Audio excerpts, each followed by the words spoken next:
This is a brief presentation on forensic procedure, what it's all about. So when you start with forensic procedure, your ultimate question is really whether the forensic sample in question was accepted by the court. So what does that mean? Well, first of all, you have to ask whether it was an authorized forensic procedure.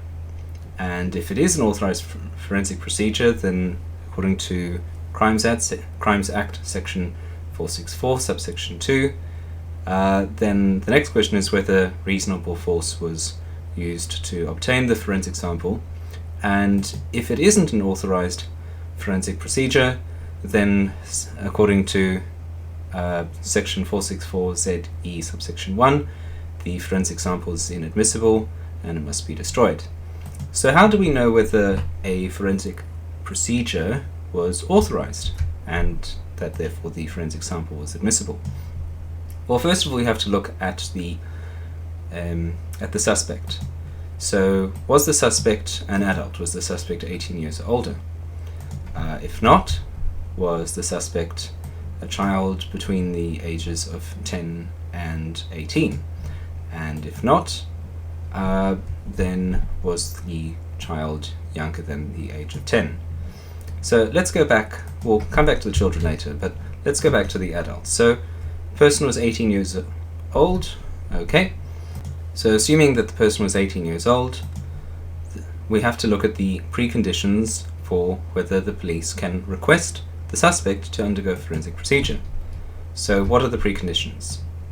First of all, that the person is a suspect, that is, the person has been charged or summoned for an indictable offence. What if he hasn't been charged or summoned for an indictable offence?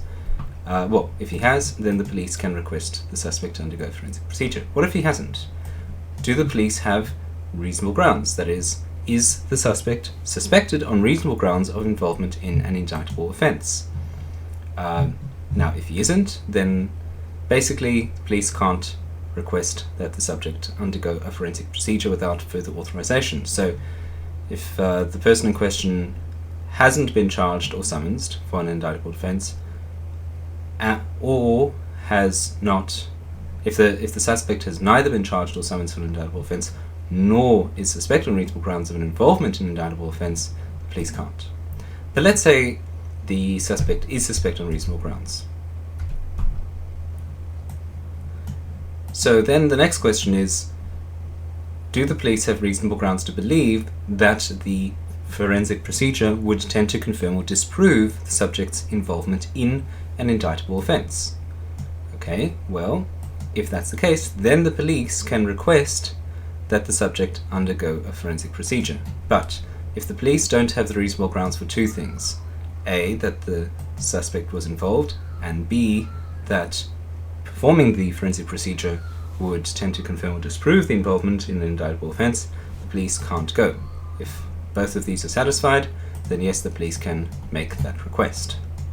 This has been a demonstration of legal mind mapping using Decisive. If you'd like to find out more about my legal mapping project, please visit my blog at tabulalex.blogspot.com.